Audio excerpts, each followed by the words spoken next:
The Jameson Links at the Portmarnock Resort is just a 30-minute journey from the heart of Dublin City and is one of a number of world-class links courses along the North Dublin coast. They include Portmarnock Golf Club, the Island and Royal Dublin.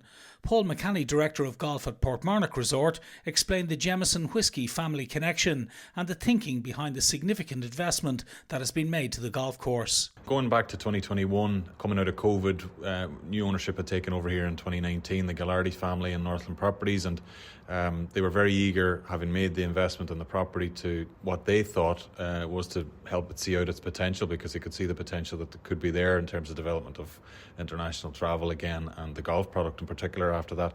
The first stage in the process was getting people together, so the owners, people like myself, Fintan, our link superintendent, and Jeff Lynch, our course architect, and putting together a list of things that we thought were going to be important to benefit, that would benefit the resort as a whole, and particularly in the golf side of things. So we put together a list of 10 or 11 things, and then we went away with Jeff, I suppose, and spent some time going through those pieces, and he came up with a really strong plan that we then presented to ownership. And we obviously had to show that the investment, which is a very significant one, it's a multi-million euro investment, that there was going to be a return over the next number of years. So important key piece of that really was the link with the Jameson family, because certainly for me as a new person coming into the team here, I was aware of the Jameson family obviously, but not in any way aware of the really close connection that the Jameson family had with this peninsula along Portmarnock, and particularly here at the resort. So it's been an exciting time, and it's fantastic now to be actually launching this out to the world. And we are Jameson Golf Links, and we're Portmarnock Resort, and I think along Dublin's east coastline, you've got some of the best golf courses in the world, and we're an obvious location for people to come and stay and take advantage of those. You might just tell us a little bit more about that Jameson link and the fact that this was the Jameson family home, etc., and the link with next door as well, Paul. Yeah, so I suppose you can go back to the 1850s when the Jameson family first moved to Portmarnock. John Jameson would have been overseeing the business in Bow Street, where the distillery is, and at that point in time, they moved to Portmarnock to have a more of a country life, you would say. So they had a piece of land here which encompassed the whole Portmarnock Peninsula. Having been a family of Scottish heritage, they were very into their golf, and they brought that with them. And John Jameson IV actually built his own 9-hole course here in the 1850s. We believe that's one of the first places that golf was played on the island, which again is it's a pretty important piece of history, not just in terms of golf but just in general.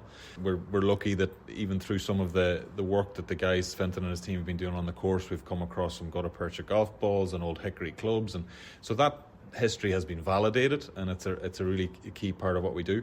I suppose then, as golf became more important through the Jameson and their friends that came to play here, he then arranged that the southern part of the peninsula would be given to the new club, as it was at the time, which ended up becoming a 9-hole route and was Portmarnock Golf Club in 1894. And when that happened, the family land reverted back into family land, and golf wasn't played here up at this part of the peninsula till the mid-90s, when Mark McCormick and Tony O'Reilly and the guys came across and then developed the hotel and golf course. So I suppose you could say it's a whole full circle back from 1850. We're nearly 200 years, but we've managed to bring the Jameson name back into the resort, which I think is something we can all be proud of. The rerouting of certain holes on the Jameson Links has led to several significant changes to its final 10 holes. It has been a challenging project, and course superintendent Fintan Brennan explained the difficulties they had to overcome given the variable nature of our climate in recent months. We started back in December last year. We broke ground just before Christmas. We've built 6 new greens, 5 new holes potentially on the course that are open at the minute. One to open March 24. The new greens we've laid, as I said, 5 new greens in play at the moment. The last of them was sodded in March 24th and opened in April 29, which I think was incredible. We had to get them in play that quick.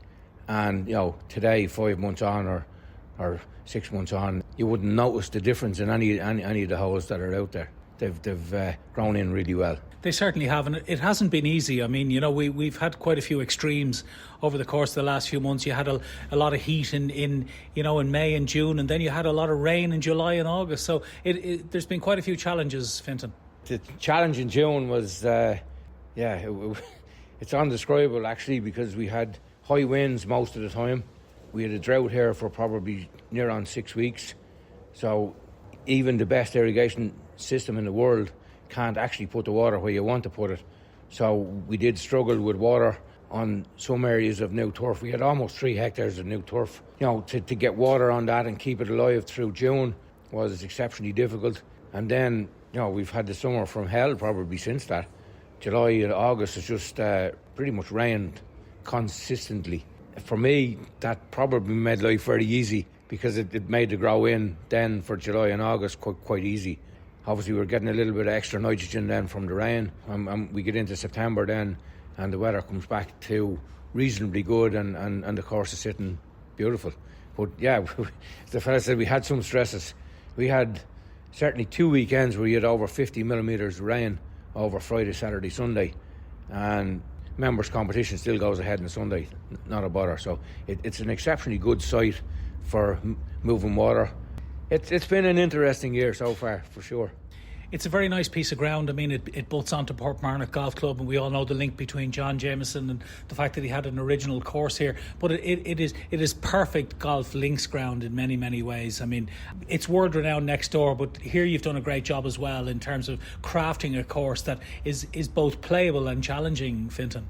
We're probably a little bit more, maybe a slightly better site than Portmarnock, in that we have more elevation changes sort of within the site. The new design has maximised the elevation that we have.